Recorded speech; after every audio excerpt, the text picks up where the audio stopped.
Jagadish, Dr. Jagadish Birajdar, our next speaker. He will be speaking the group practice. Definitely works, my experience.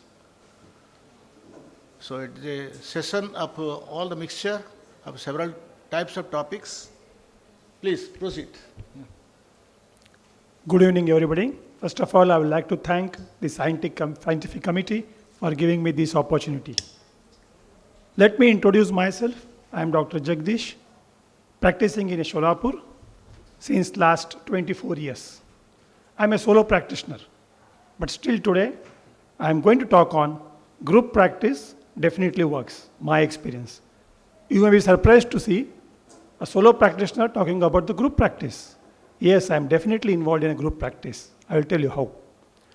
I started my practice in 1998.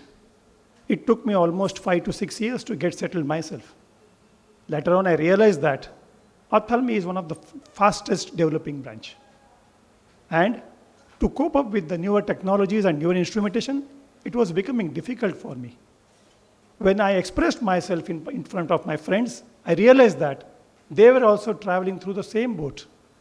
So 7 to 9 people of us came together and started our first diagnostic center that is called as Solapur Netra Laser Center, where we 9 of us came together, invested only 50,000 rupees and purchased 2 instruments, of course with the help of loan. We had a green laser and a ND YAG laser. We found that it was working very nicely. Later on, we also invested a few more lakh rupees and purchased an OCT machine, a visual field, and even a fundus camera. By the inspiration from this, the core committee, we sat together, and in 2011, we thought that we should have an excimer laser with our group. 16 of us came together. This time, the core committee, we sat together and written a proper business plan. We tapped all the surgeons in and around the places. This is very much important. The reason behind this is, if you don't tap the surgeon around you, he will feel that he may not join you, he may join you, or he should not talk negative thing about your field. So you tap all the surgeons around you. Later on, we have taken a care that involve ophthalmologists only. Few pharma people and even few businessmen were also interested to join with us. But we said no to them. Don't hesitate to say no to them, because they have got only financial interest. Only ophthalmic surgeon can understand the problems of an ophthalmologist. Our aim was we should involve the maximum people with the lowest involvement, with lowest cost involvement. We have hardly contributed 7 lakh rupees each, and 16 of us came together and started a center at a neutral place, which is everybody's center. Nobody should feel that it is his or her, it is everybody's center. And we have started this in 2011. We have taken care that shares should be distributed evenly among everybody. So nobody is bigger, nobody is smaller. We have appointed a strong administrator. What we made compulsory is that all of us 16 of directors went together to the instruction course with Rupal Shah madam. Even she was impressed. All of 16 of us went together. She also motivated us, and with the inspiration from that, we have started our center. After coming, one more interesting thing what we did is, we called that time the 5 giant people company were there: Alcon, AMO, Schwind Ameris, Zeiss, and even the NIDEC people. We have given 1 hour time to each and every company and said that you should tell about the positive thing about your machine, negative thing about others' machine, and what will be your lowest possible quotation. The same day, you should not negotiate afterwards. That was the condition given to them. We had a marathon meeting from morning 9 a.m. till 5 p.m. And by the 5:30 evening, we were ready with our decision. So that helped us for it. Whenever you come out with an organization, you should remember that profit should be distributed evenly and fairly. Usually what happens in a group, everybody feels that it is his job, it is her job. You should take care that it is everybody's job. Ultimately, it should not turn out to be nobody's job. proper time should be given by the consultant to the institution is very important. We have given the responsibility to all and every directors. Of course, whenever we come in a group, we have got a less flexibility. The simplest example that even if you want to operate your wife or your husband or your children, you have to pay charges to the center. So we were strict in that. So certain other rules were also there. If you give an extra effort, you will run an extra mile. Motivation is very important. We motivated each of us to increase the business. Run formal and fact-based multiple frequent meetings to whatever misunderstanding among ourselves should be cleared off immediately and on that. Remove the wrong doctors quickly. Don't hesitate to remove the doctors. Make the practice as profitable as possible. So definitely, these are the advantages which everybody knows. The less financial burden is the first and foremost advantage. Greater shared clinical experiences and access to information.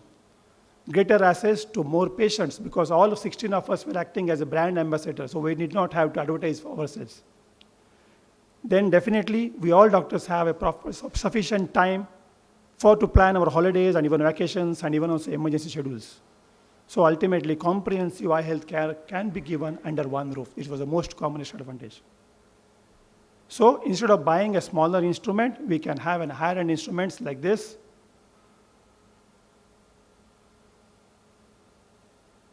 But on the other hand, a new practitioner, whenever he comes to market or whenever he comes to practice, the changing scenario makes him difficult. Because nowadays, fellowship has become compulsory. By the time he comes out, it almost completes 27 to 30 years of his age. The newer technology he has to catch up.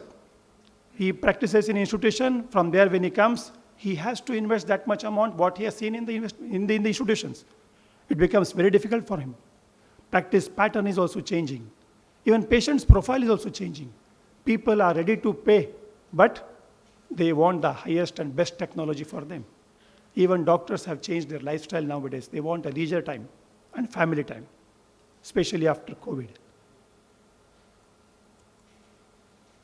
So very few options left for the newcomer, and he has got a lot of clinical and financial risk.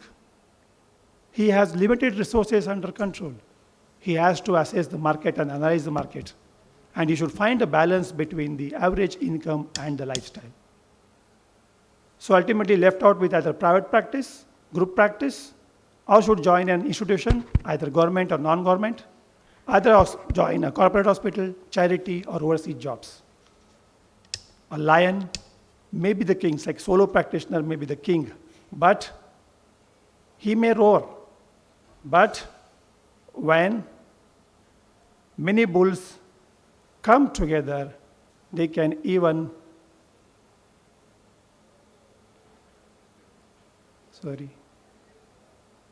cursor is not moving, okay.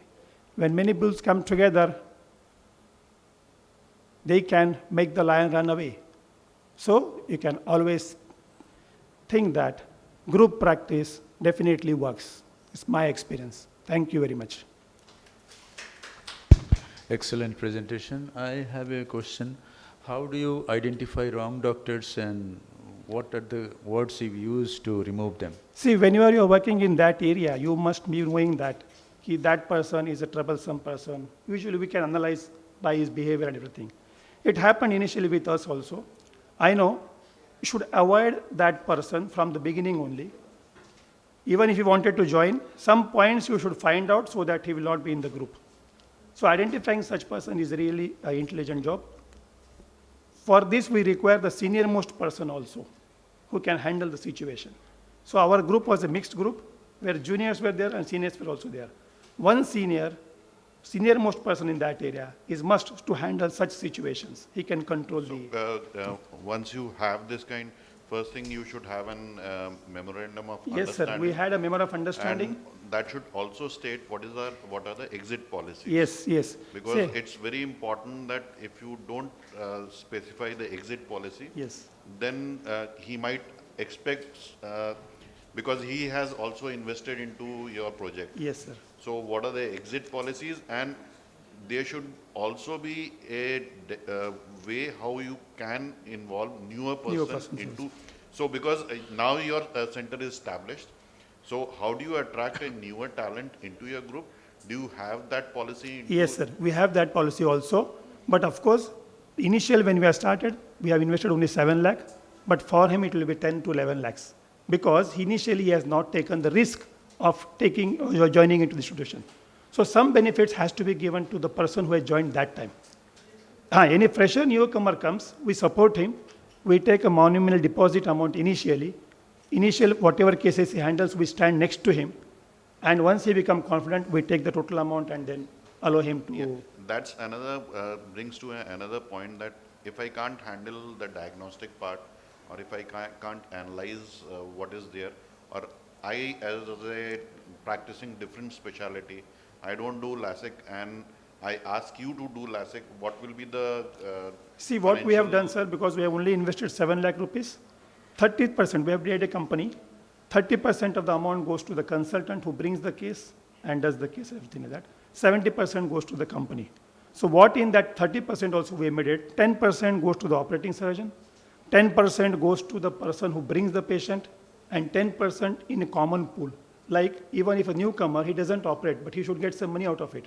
So the 10% goes to the common pool, which will be divided among all the 16 directors. How long you are working in this? 2011, sir.